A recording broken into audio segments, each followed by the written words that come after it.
காசாவுக்கும் அந்த தீவுகளுக்கும் இடையில 1150 கிலோமீட்டர், அதாவது 715 கடல் மைல் தொலைவுகள் இருக்கிறது.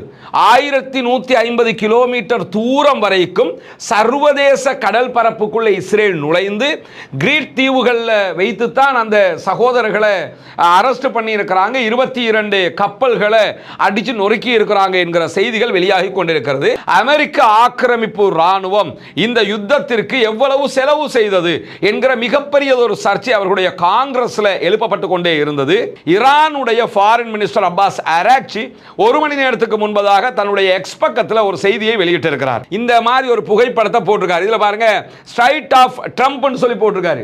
இது ஹொர்முஸ் நீர்ப்பரப்ப ட்ரம்ப் நீர்ப்பரப்பு அப்படின்னு சொல்லி அறிவிச்சிருக்கிறாரு.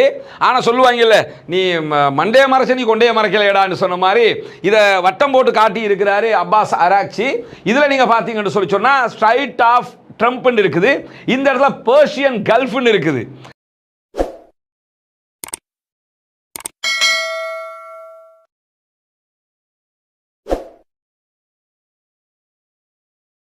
அன்பிற்கினிய சகோதர சகோதரிகளே, நம் அனைவர் மீதும் ஏக இறைவனுடைய அமைதியும் கருணையும் உண்டாகட்டுமாக என்கிற உயரிய பிரார்த்தனைகளோடு பாலஸ்தீன மீதான இஸ்ரேலிய ஆக்கிரமிப்பு ராணுவத்தினுடைய தாக்குதல்கள் 2 ஆண்டுகள் தொடர்ந்த நிலையில் தற்போது ஒரு யுத்த நிறுத்தம் ஏற்பட்டிருப்பது நமக்கெல்லாம் தெரியும். யுத்த நிறுத்தம் இன்றோடு 202வது நாட்களாக தொடரக்கூடிய இந்த சந்தர்ப்பத்திலையும் யுத்த நிறுத்தம் என்பது பெயரளவுக்கு இருந்து 202 நாட்களாகவும் பாலஸ்தீன அப்பாவிகள் முற்றுகையிடப்பட்டிருக்கிறார்கள்.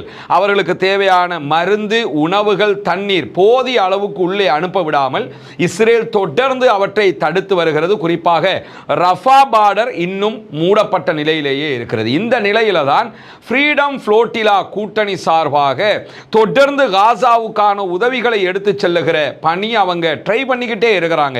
இதுவரைக்கும் அவங்க காசாவுக்குள்ள போகல, பட் ஒவ்வொரு கட்டத்திலையுமே அவங்க ட்ரை பண்றாங்க. அதுக்கான 2 காரணம். ஒன்று, கிடைத்தால் அந்த மக்களுக்கு ஒரு அடையாளமாக உணவுகளை கொண்டு போய் சேர்ப்பது, சேர்த்துட்டாங்கன்னா இனிமே இந்த வழியில கொண்டு போகலாம் என்பதை காட்டுவது அவர்களுடைய நோக்கம். இரண்டாவது, காசா அப்பாவிகள் முற்றுகையிடப்பட்டிருக்கிறார்கள், அவர்களுக்கு உணவு, தண்ணீர், மருத்துவம் இல்லை என்பதை மீண்டும் மீண்டும் உலகுக்கு எடுத்து காட்டுவது அதிலே மிக முக்கியமான ஒரு நோக்கமாக இருக்கிறது. அந்த அடிப்படையில் ஃப்ரீடம் ஃப்ளோட்டிலா கூட்டணியினுடைய மீண்டும் ஒரு பயணம் காசாவை நோக்கி ஆரம்பித்திருந்தது. ஏற்கனவே கிரேட்டா தன்பர்க் உள்ளிட்டவர்கள் போயிருந்தது நமக்கு தெரியும். நெல்சன் மண்டேலாவினுடைய பேரப்பிள்ளை வரைக்கும் அந்த பயணத்திலே பங்கெடுத்திருந்த நிலையில் இம்முறைக்கான பயணத்தில் சுமார் 58 படகுகள் பங்கு கொண்டிருக்கின்றன. பெரிய பாரிய போட்டுகள், படகுகள். அது 58 கப்பல்களில் இந்த ஃப்ரீடம் ஃப்ளோட்டிலா கூட்டணி காசாவை நோக்கி நகர்ந்து கொண்டிருந்த நிலையில் 22 படகுகள், கப்பல்களை இன்றைக்கு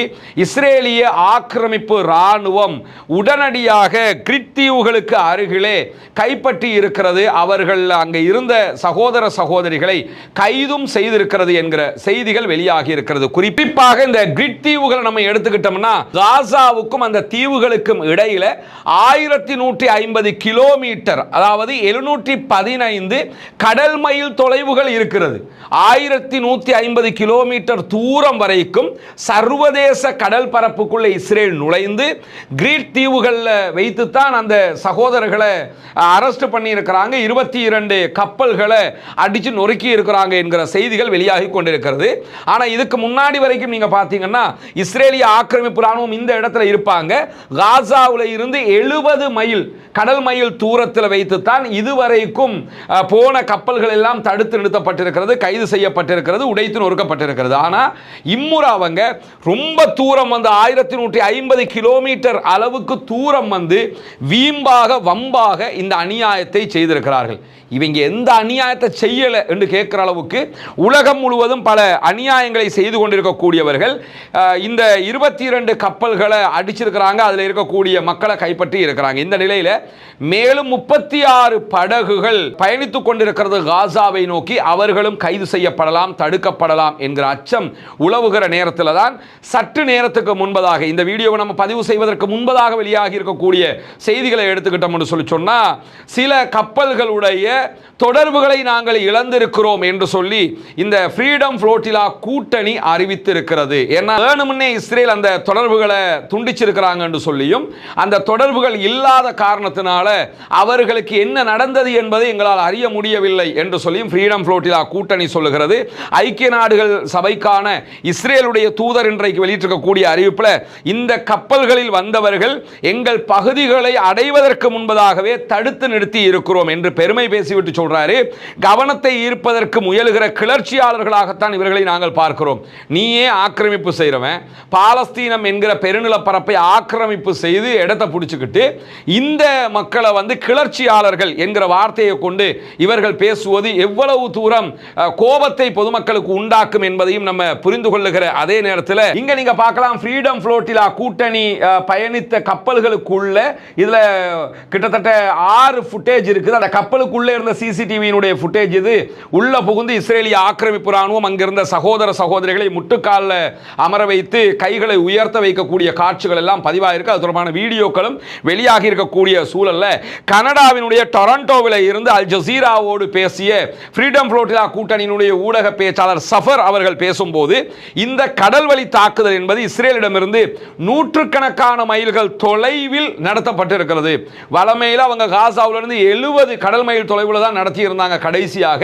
இப்ப 1150 கிலோமீட்டர் தூரத்துக்கு வேணுமென்று சர்வதேச கடற்பரப்பில் வந்து எங்களை நெருங்க கூட விடாம இந்த தாக்குதல் அவங்க நடத்தி இருக்கிறாங்க அப்படின்னு சொல்லிட்டு இதற்கு எதிராக எல்லா நாட்டு அரசாங்கங்களும் கண்டனங்களை எழுப்ப வேண்டும், இவர்களுடைய இந்த செயல்பாடுகளை நிறுத்த வேண்டும் அப்படின்னு சொல்லி அவர் கோரிக்கை விடுத்திருக்கிறது. மட்டுமல்லாம படகுல இருக்கக்கூடிய 400க்கும் மேற்பட்ட பொதுமக்களை காப்பாற்ற வேண்டும் என்கிற கோரிக்கையையும் அவர் விடுத்திருக்கிறார். 58 படகுகள், அதுல 400க்கும் மேற்பட்டவர்கள் பயணிக்கிறார்கள். இவர்கள் அத்தனை பேரும் பாதுகாப்பாக மீண்டு வருவதற்கு சர்வதேச நாடுகள் இதிலே தலையிட வேண்டும், நீங்கள் மௌனம் கலைக்க வேண்டும் என்று சொல்லியிருக்கிறார்.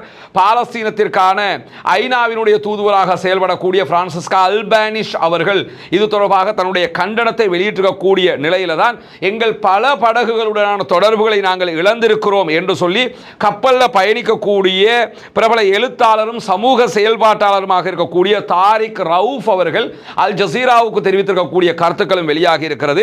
இஸ்ரேலிய ஆக்கிரமிப்பு ராணுவத்தினுடைய மிக பிரம்மாண்டமான ராணுவ கப்பல்களால் நாங்கள் சூழப்பட்டோம்.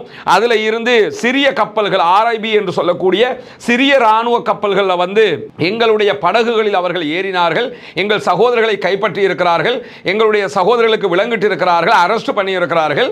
இப்படி பல அநியாயங்களை அவர்கள் செய்து கொண்டிருக்கக்கூடிய சூழல்ல தான் ட்ரோன்களும் எங்களை சுற்றி வளைத்துக் கொண்டிருக்கிறது. சர்வதேச சட்டத்தை மீறி இந்த காரியங்களில் அவர்கள் ஈடுபட்டு வருகிறார்கள் என்று சொல்லி அல் ஜசீராவுக்கு அவர் தகவல் சொல்லி இருப்பது மட்டுமல்லாம பல படகுகளில் தொடர்பு எங்களுக்கு கிடைக்கல, என்ன நடந்திருக்குதுங்கிறதை எங்களுக்கு புரிய முடியல அப்படின்னு சொல்லி ரவுஃப் அவர்கள் சொல்லக்கூடிய செய்தியை நம்ம பார்க்க முடிகிற அதே நேரத்தில் ஜோர்டானுடைய அம்மான்ல இருந்து செய்திகளை வழங்கக்கூடிய அல் ஜசீராவினுடைய ஜாக் பார்டர் வெளியிட்டிருக்கக்கூடிய செய்திகளும் இன்றைக்கு இது தொடர்பில் வெளியாகி இருக்கிறது. குறிப்பாக காசாவில் இருந்து இவ்வளவு தொலைதூரம் சென்று இஸ்ரேலிய ஆக்கிரமிப்பு ராணுவம் தாக்குதல்களை நடத்தி இருப்பது இது முதல் தடவையாக இருக்கிறது என்று சொல்லக்கூடியவர் இந்த கப்பலில் வரக்கூடிய மக்களை ஆச்சரியப்படுத்துவதும் மிரட்டுவதும் அவர்களை விரட்டுவதும் தான் இஸ்ரேலுடைய குறிக்கோளாக இருக்கிறது என்று சொல்லக்கூடியவர் இந்த பயணத்தை பொறுத்தவரையில் இஸ்ரேலிய ஆக்கிரமிப்பு ராணுவம் ரொம்ப கடுமையாக நடந்து கொள்கிறது. அதனுடைய வெற்றி செய்திகளாக அவர்களுடைய நாட்டுக்கு இந்த தகவல்களை எல்லாம் அவங்க கொடுத்துக்கிட்டு இருக்கிறாங்க. எனவே சர்வதேச நாடுகள் இதிலே தலையிட வேண்டும் என்கிற கோரிக்கைகள் தற்போது வலுத்து வரக்கூடிய நிலையை நம்ம பார்க்க முடியும். எனவே ஃப்ரீடம் புளோட்டிலா கூட்டணி மீண்டும் காசா அப்பாவிகளுக்காக பயணித்திருக்கிறது. 400க்கும் மேற்பட்ட சகோதரர்கள் சர்வதேச நாடுகளில் இருந்து பயணித்திருக்கிறார்கள். இப்படி பயணித்திருக்கக்கூடிய சகோதரர்கள் அத்தனை பேரையும் அல்லாஹு தஆலா பாதுகாக்க வேண்டும் என்று நாம் அல்லாஹ்விடத்தில் பிரார்த்தனை செய்ய வேண்டும். கண்டிப்பாக இதே நேரம் காசா மக்கள் உண்ண உணவில்லாமல், உடுப்பதற்கு ஆடைகள் இல்லாமல், எடுப்பதற்கு மருந்துகள் இல்லாமல், தங்குவதற்கு இடங்கள் இல்லாமல் தவித்துக் கொண்டிருக்கிறார்கள் என்கிற செய்திகளை உலகத்திற்கு சொல்வதுதான் ஃப்ரீடம் புளோட்டிலாவினுடைய மிக முக்கியமான பணி என்பதையும் நாம் புரிந்து கொள்ள வேண்டும். அல்லாஹு தஆலா அவர்களுக்கு வெற்றியை கொடுக்க வேண்டும் என்கிற உயரிய பிரார்த்தனைகளோடு காசாவுக்கு அடுத்ததாக இஸ்ரேலிய ஆக்கிரமிப்பு ராணுவமும் அமெரிக்க ஆக்கிரமிப்பு ராணுவமும் இணைந்து ஈரான் மீதான ஒரு தாக்குதலை நடத்தியது நமக்கெல்லாம் தெரியும். 40 நாட்கள் நீடித்த இந்த யுத்தம் தற்போது ஒரு யுத்த நிறுத்தம் என்று அறிவிக்கப்பட்டிருக்கிறது. ஆனால் எதுவரைக்கும் இந்த யுத்த நிறுத்தம், அதனுடைய அடுத்த கட்டம் என்ன என்கிற கேள்விகளுக்கெல்லாம் பதில் இல்லாமல் இருக்கிறது. ஏன்னா ஈரான் மிக தெளிவாக தங்களுடைய ஸ்டாண்ட்ல நிற்கிறாங்க. இஸ்ரேல் அமெரிக்கா இணைந்து எப்படியாவது ஈரானை பல விஷயங்களில் விட்டு கொடுப்பு செய்து சரண்டர் பண்ணணும்னு நினைக்கிறாங்க. யுத்தத்திலே சரண்டர் ஆகாதவன் இந்த பேச்சுவார்த்தையில் சரண்டர் ஆக மாட்டோம் என்பதில் உறுதியாக இருக்கிறார்கள். இந்த நிலையில தான் அமெரிக்க ஆக்கிரமிப்பு ராணுவம் இந்த யுத்தத்திற்கு எவ்வளவு செலவு செய்தது என்கிற மிகப்பெரிய ஒரு சர்ச்சை அவர்களுடைய காங்கிரஸ்ல எழுப்பப்பட்டு கொண்டே இருந்தது. அமெரிக்க பாராளுமன்ற உறுப்பினர்கள் குழுமி இருந்த கேபிட்டல் ஹில்லுக்கு வந்த அமெரிக்காவினுடைய பாதுகாப்பு தொடர்பான அதிகாரியாக இருக்கக்கூடிய பீட் ஹெக்ஸட் இந்த யுத்தத்தில் அமெரிக்காவுக்கு எவ்வளவு செலவாகியது என்கிற ஒரு அறிக்கையை தாக்கல் செஞ்சாரு. அந்த தாக்கல் செஞ்சதுக்கு பிறகு சபையே அல்லோல கல்லோல பட்டுடுச்சு. அதற்கு பிறகு ரொம்ப புலம்பி இன்னைக்கு பீட் ஹெக்ஸட் பேசிய காட்சிகள் எல்லாம் கூட வெளியாகி இருக்கிறது. குறிப்பாக அமெரிக்காவினுடைய ராணுவத்திற்கு இந்த யுத்தத்தில் எவ்வளவு செலவு என்று சொல்லும் போது அவர் சபையில் என்ன சொன்னார் என்று சொன்னா 25 பில்லியன் அமெரிக்க டாலர்கள் செலவாகி இருக்கிறது. ஒரு பில்லியனுங்கிறது 100 கோடி. 100 கோடினா ருபீஸ் கிடையாது, யுஎஸ் டாலர்லயே புரிஞ்சுக்கிறங்க. 1 கோடியை 313 பெருக்கி அதுல 100 கோடியை 313 பெருக்கினா எவ்வளவு வருமோ அவ்வளவு தொகை ஒரு பில்லியனுங்கிறது. இந்த யுத்தத்தில் 25 பில்லியன் தான் செலவாகியது என்று சொல்லி அமெரிக்காவுடைய பாதுகாப்புத்துறை அதிகாரி அமெரிக்க நாடாளுமன்ற உறுப்பினர்களுக்கு சொல்ல வந்தாரு. ஆனா நாடாளுமன்ற உறுப்பினர்கள் ரொம்ப கோபப்பட்டு உண்மையை வெளிப்படுத்துங்கள் என்று விடாப்பிடியாக இருக்கிறார்கள். காரணம் என்னன்னு கேட்டா இந்த யுத்தத்தில் அமெரிக்காவுக்கு ஏற்பட்டிருக்கக்கூடிய செலவு 630 பில்லியன் டாலர் முதல் 1 டிரில்லியன் டாலர் வரைக்கும் இருக்கும் என்பது அமெரிக்காவினுடைய பாராளுமன்ற உறுப்பினர்களுடைய வாதமாக இருக்கிறது. 630 பில்லியன் தொடக்கம் 1 டிரில்லியன், அதாவது 1000 பில்லியன். 1 பில்லியனுங்கிறது 100 கோடி, 1000 பில்லியன் அதான் 1 டிரில்லியன். 1000 பில்லியன் யூஎஸ்டி என்று சொல்லி சொன்னா ஸ்ரீலங்காவை 10 தடவை வாங்க முடியும்.